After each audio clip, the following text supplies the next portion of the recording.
And welcome, flip clock fans. You're looking at a Panasonic RC-7469. This is known as the Cameron.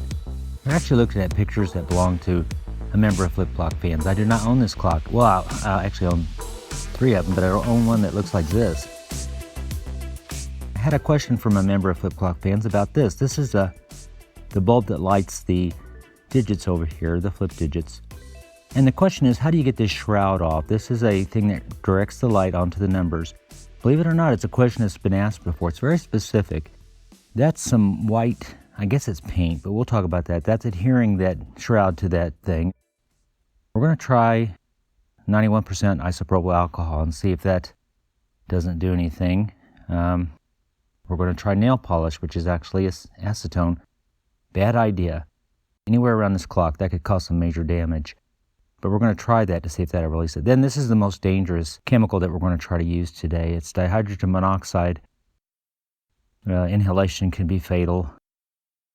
It's actually H2O. Yeah, it's water.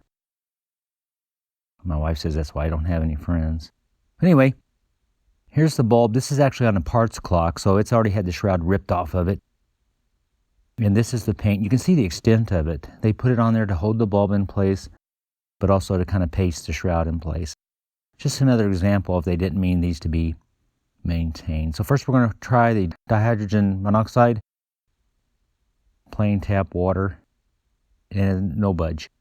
So the idea is maybe if you put that on the shroud that it would soften it and maybe have it come loose, but I think that's a bad idea. There's no telling what would happen. It'd probably dissolve it. Then we're trying 91% isopropyl alcohol here. And try to let it soak in a little bit, but really no response at all. It acts like car paint. It really does. No budging. And we're going to get a little more severe here and try the acetone. Again, bad idea to have open acetone anywhere near your clock. It will actually melt some of the plastics. And I am really surprised to find out that acetone, again, it's not making this budge. Perhaps if you soaked it, but that's not going to be very effective on what we're trying to do here. We just need to get that shroud off so we can change that light bulb. Now we know that these bulbs have been unscrewed, and you can see that the paint does chip. So we're going to have to use that principle. So here we are, and I'm taking a sewing needle to do this because it's very thin but strong. Now before I do that, of course, you've got to know I've tried various ways to try to scrape that off, pull it off, twist it off, gently and not so gently. So I haven't just gone straight to the needle. I've tried a lot of things, but I don't want to destroy this shroud.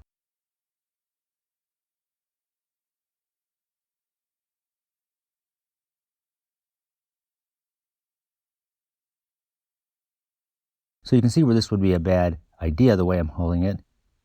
I'm just trying to do the best I can for the camera here. With the force that you might be tempted to use on this, you could really jam that needle right deep into your thumb, so you've got to be careful. And I'm just going to take my time. I don't show all of it on camera. I'm going to try to just work this down. It's only going in about 1/4 of an inch at this time. And you see the extent of that paint, or whatever that is. So I've got to get that through. And it does take longer than I show on camera. I'm trying not to rip that shroud. We're trying to preserve it. Now I did rip it, you see? Now that's not too bad of a rip. And I'm going to repair that, but I'm going to press on here.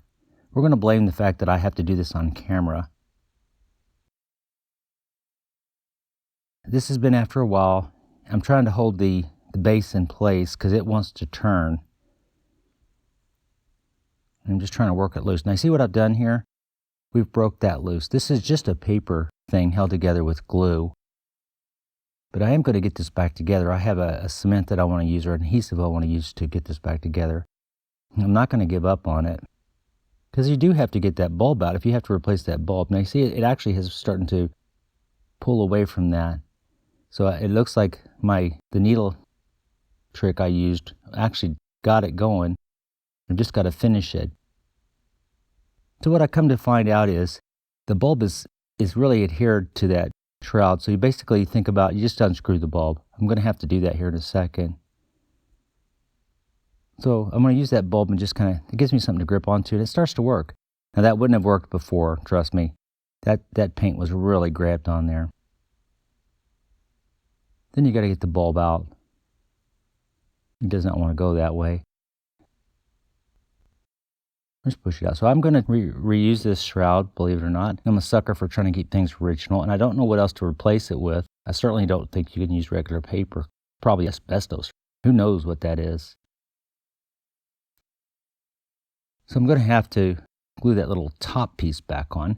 And I like to use this stuff. It's a special adhesive made for dryers to put the felt back on dryers if you have to take the drum off, which is why I first got it. But I've used this on a lot of applications where it needs to be around heat.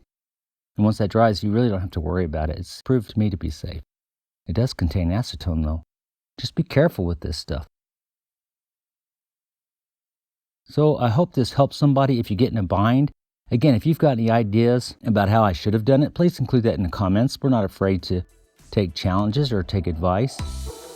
And hopefully someday this will help somebody get their clock fixed. The Panasonic RC-7469. Oh, come on. It was cute. It was funny. It was curious. Thanks for taking the time.